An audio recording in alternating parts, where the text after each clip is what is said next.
just a quick heads up. I know I say things wrong during my rants. I'm angry. Leave me be. I get heated, okay? So I read the Shadow and Bone book a while ago, the first one, and I thought I'd just give my thoughts, opinions, what I liked, what annoyed me, and then just sort of give my final rating at the end. Where are the crows? This isn't really a problem, and it's not even directed at the book. I'm more confused with the show than anything. Like, I'm not mad about it, because despite enjoying the crows in the show, I'm more interested in Alina's story than anything. But I feel like introducing the crows so early in the show is going to cause problems later on, and if they needed a B-plot, Genya is right there. Very interesting, and in the book. Number 2. The writing seems occasionally stiff, like, not a huge deal, and it's not anything objective. I'm just not a huge fan of some of the lines. Like, Lee uses an action followed by and then they said a lot. I feel like that could have been cut and it would have flowed better if she used an action and then went straight into the dialogue. But that's completely subjective, and the fact that she didn't do that did nothing to lessen my enjoyment of the book. 3. The Darkling has no name, which threw me off at first because I watched the show first. And in the show, I know he has a name. I can't remember what his name is right now because I just got so used to him being referred to as the Darkling. And they might say his name in later books, but, like, they only refer to him as the Darkling, and I'm just like, I feel like, I know that's on purpose to, like, up the mystery, and I'm just like, Alina, girl, this man has not even told you his name yet, and you're acting like this. I get all Grisha are drawn to him, but girl, stand up. 4, just the Darkling in general. I know he's the villain, and I shouldn't like him. And maybe I would like him more if I hadn't watched the show first. But even in the show, before his villain reveal, I did not like him and I thought he was weird. But that might just have been me favoring Mel. Like, he's supposed to be charming, but he comes off as creepy and weird. Also, his plan is stupid. Find the Matriarchy better and you'll have dominated the world within a year. Like, I promise you. Number 5. Why are there so many philosophers? Philosophy is respectable, but it isn't a replacement to, like, chemistry and physics. There are no trials or experiments. Where is the scientific process? It's all speculative. If I hear the words thisness or thatness or like coastal like one more time, I'm fighting someone, which I know is a problem because I know it's going to show up in the other 2 books. But, like, they don't even... Here's the thing. If they just called it magic, I wouldn't have a problem, but they don't. They call it science. But it's not even kind of science, like the mutants in Marvel. It's just magic. You can't introduce a glowing deer that amplifies your ability to defy the laws of nature and call it science. It's just magic. And, like, that's okay. Also, this is literally a fantasy novel. This isn't sci-fi. This is a fantasy novel. You cannot tell me that this is science when you are literally operating in a fantasy novel. 6. The Grisha ranking system. The system is stupid, and I hate it, and that's probably on purpose. Like, you're not really supposed to like how things are in the Grisha world, so, like, that might be on purpose, but I still gotta talk about it. First of all, they're incredibly important, and I don't see why Corporalaki are the highest ranking. Are they incredibly useful and important? Yes. Am I glad that they value their healers so heavily? Like, I love that. Yes, of course. But in a world where your country is separated by a giant patch of darkness, you would think the people who could summon fire, the closest thing you had to sunlight before Alina, isn't more valued. On top of that, and this is brought up in the book, Alina and the Darkling are summoners. Literally, your 2 most powerful Grisha, or I guess 1 most powerful Grisha before, are summoners. And therefore, are summoners. And yet, the Etherlaki are not the highest ranking. Like, the summoners aren't the highest ranking, despite your most powerful Grisha being summoners, which I just find weird. On top of that, the Darkling recognizes that Grisha power is going to be overshadowed by technological developments and just ignores all of the scientists. Seeing as they're the least, the last ranking, the least appreciated, I'm gonna assume that their budget is small in comparison to the other orders, which is stupid.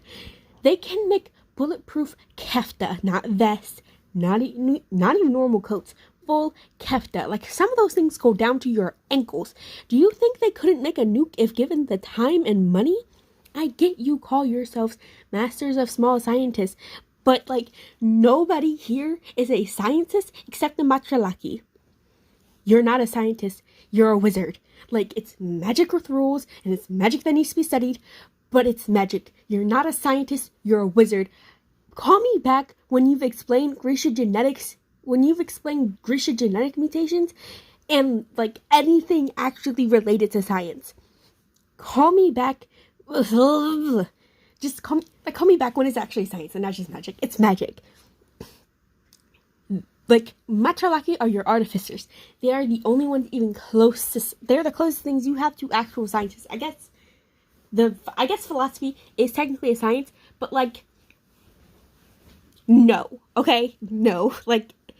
You literally have inventors and chemists at your fingertips, and you're not funding them better, and you fully recognize that Grisha... first of all, I don't think Grisha power is ever going to be fully overshadowed.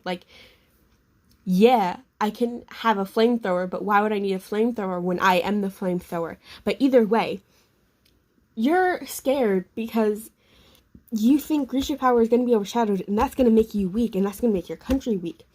But you literally have people who can shoot you so far into the future. You could be living in 2022 while the rest of them are still in book present times. You could have so many better things, you just don't because you're stupid.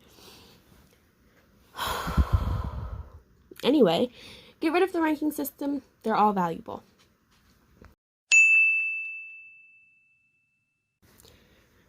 On a more positive note, I think everyone was written amazingly.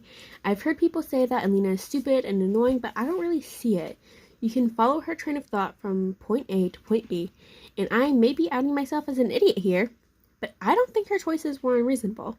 Same thing goes for Mal. I hear people say he sucks so much, and while I don't like him as much as I did in the show, I still like him, and I think this could be for a couple of reasons. One, people could be being unreasonable. He could be absolutely fine in the books, and they're just blowing a lot of stuff out of proportion. Two, we have a Tamlin situation, and he gets horrible out of nowhere in book 2 and 3. 3, my love of the show's version of Mal is blinding me to dozens of bright red flags, and I'm just not seeing very obvious issues. But I guess that's just a me problem. Anyway, I also really like that no name character is boring. They each have a role to play. Even Marie, who I kind of forgot existed before looking back at my notes, is pretty important to the contribution of the atmosphere of the little palace, of being bright and luxurious, but overall kind of fake, as she smiles and praises Zoya to her face and insults her behind her back, making Alina wonder what people say when she can't hear, and making her long for that familiarity, aka Mal.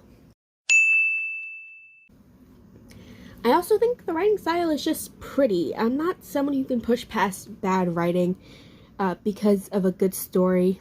Lee's writing style manages to be really flowery without being stupidly obnoxious.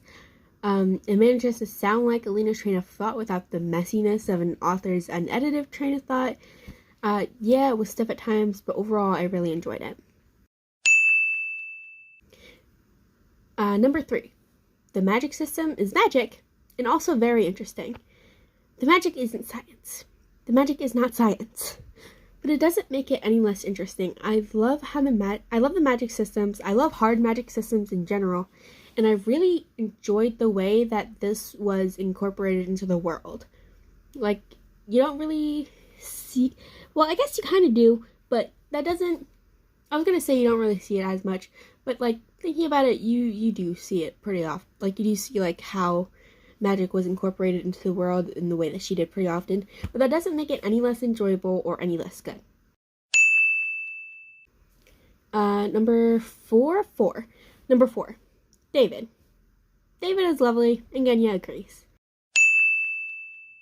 And number five, overall vibes were immaculate. I really loved reading this. I consumed it like really, really quickly. It's just an overall good time. Overall, I gave the book a 4 out of 5. Yeah, there were some things that I didn't really like. There are some things that kind of got on my nerves. I also went in with pretty high expectations because of the show. But it was still a really good time. I really enjoyed it, and honestly, I would highly suggest reading it for anybody who likes the shows, and I would suggest reading it for anybody who honestly has like a little bit of fun when they rant about like little flaws in their head. Because like a lot of the flaws are like really little, but again, there's like quite a big pile of them, and then also the whole like Matriarchy thing gets on my nerves heavily. But again, nothing really that fully diminished like my enjoyment of the book. But I do think again there were some things that could have been done better. There were a few things that just made me really frustrated for a few seconds. But if you like the show, I would highly suggest reading it. If you like fantasy and hard magic systems in general, I would really suggest reading this. Just an all-around good time.